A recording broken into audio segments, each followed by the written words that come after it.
అనగనగా ఒక అడవిలో ఒక పులి దర్జాగా ఉండేది. ఒకరోజు ఆ పులి ఒక కట్టెలు కొట్టేవాడిని చూసింది.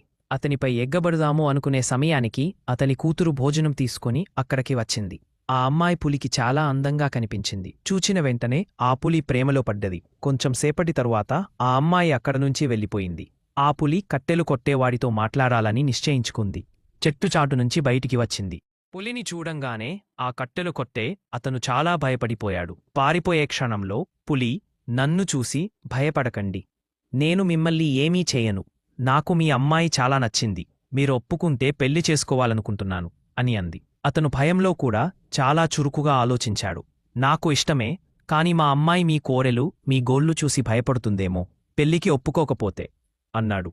పులి ఆలోచించకుండా మీ అమ్మాయి కోసం నేను నా కోరెలు, గోళ్లు తీయించేస్తాను అన్నాడు.